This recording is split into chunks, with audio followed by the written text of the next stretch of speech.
Hi friends, வணக்கம்.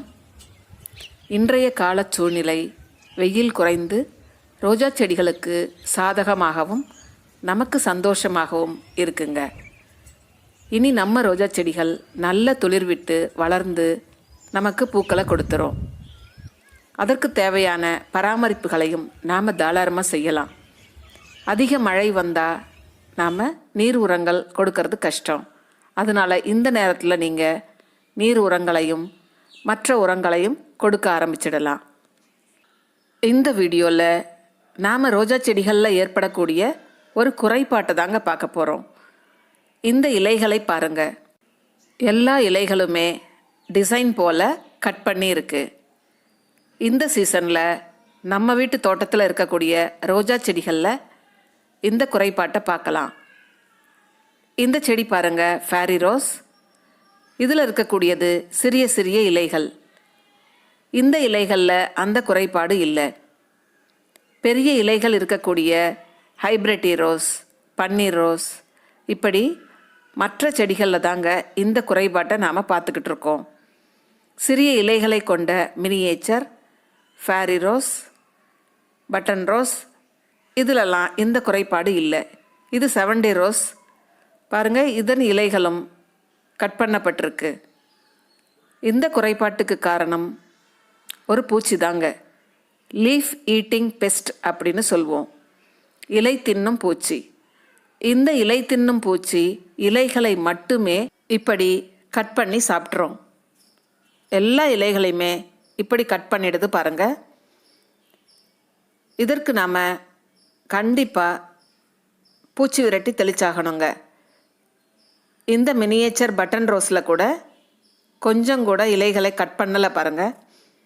சின்ன இலைகளில் கட் பண்ணலை, பெரிய இலைகளை மட்டும்தான் கட் பண்ணியிருக்கு. இதற்கு நாம் பூச்சி விரட்டியாக வேப்பம் புண்ணாக்கு கரைசல் அல்லது வேப்ப எண்ணெய் கரைசல் அல்லது உங்ககிட்ட இருக்கக்கூடிய எக்ஸோடஸ் ஏதாவது ஒரு பூச்சி விரட்டியை நாம் தெளிச்சிடலாம். இந்த பூச்சிகள் பூக்களை ஒன்றும் செய்யறதில்லைங்க. மொட்டுக்களையோ பூக்களையோ சாப்பிட்றதில்ல, இலைகளை மட்டுமே சாப்பிட்றோம். ஆனாலும் நமக்கு செடி வளர இலைகள் அவசியம். தாவரங்களின் ஒளிச்சேர்க்கைக்கு இலைகள் கண்டிப்பாக தேவைப்படுது. அதனால் நாம் பூச்சி விரட்டி தெளித்து இனி இந்த கம்ப்ளைண்ட் வராமல் பார்த்துக்கலாம். இந்த பூக்கூட பாருங்கள், எந்த ஒரு குறைபாடும் இல்லாமல் அழகாக பூத்துருக்கு. ஆனால் இலைகள் எல்லாமே பூச்சி தின்றுருக்கு. பூ எந்தவித பழுதும் இல்லாமல் அழகாகவே பூத்துடுச்சு. இலை தின்னும் பூச்சி மொட்டுக்களையோ பூக்களையோ சாப்பிட்றதில்ல, இலைகளை மட்டும்தாங்க சாப்பிடுது. ரோஜா இலைகளை மட்டும் இல்லாமல் இந்த மல்லி இலைகளையும் பாருங்கள். பூக்கள் நன்றாகவே பூத்துருக்கு. ஆனால் இலைகள் எல்லாமே இப்படி கடிக்கப்பட்டிருக்கு. அதனால் நாம் பூச்சி விரட்டி தெளிச்சிடலாம். அடுத்தடுத்து வரக்கூடிய இலைகள் ஃப்ரெஷ்ஷாக வந்துடும். இப்போ கூட எங்கள் வீட்டில் மல்லி செடிகள் நல்லாவே பூத்துட்ருக்குங்க. இந்த மல்லி செடிகள் அதிகம் பூக்க என்னென்ன பராமரிப்பு செய்யலான்னு நான் ஏற்கனவே வீடியோக்கள் பல கொடுத்துருக்குறேன். அதை டிஸ்கிரிப்ஷன் பாக்ஸில் கொடுக்குறேன், பாருங்கள். உங்கள் வீட்லேயும் மல்லி செடிகளை வளர்த்து சந்தோஷப்படலாம். ஒவ்வொரு கொத்துலேயுமே குறைந்தது 7-8 மொட்டுக்கள் இருக்கிறதுனால நமக்கு நிறைய பூக்கள் கிடைக்கும். எல்லாராலையுமே மல்லிச்செடிகளை வளர்க்க முடியும்.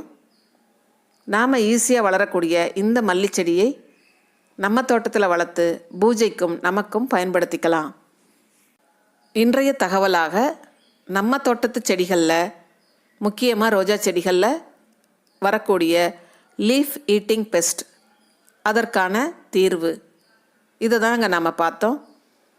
இந்த குறைபாட்டை நம்ம தோட்டத்தில் நீக்கி வரக்கூடிய இலைகள் ஃப்ரெஷ்ஷாக வந்து பூக்களும் மொட்டுக்களும் நமக்கு அதிகமாக கிடைக்க நாம் வழி செய்யலாம். இந்த பதிவு உங்களுக்கு பிடிச்சிருந்ததுன்னா லைக் பண்ணுங்கள், ஷேர் பண்ணுங்கள், சப்ஸ்கிரைப் பண்ணுங்கள். பசுமையை போற்றுவோம், இயற்கையோடு இணைந்து வாழ்வோம். அனைவருக்கும் நன்றி. என்னோட சேனலை சப்ஸ்கிரைப் பண்ணாமல் பார்க்குறவங்க சப்ஸ்கிரைப் பண்ணிடுங்க. தேங்க்யூ.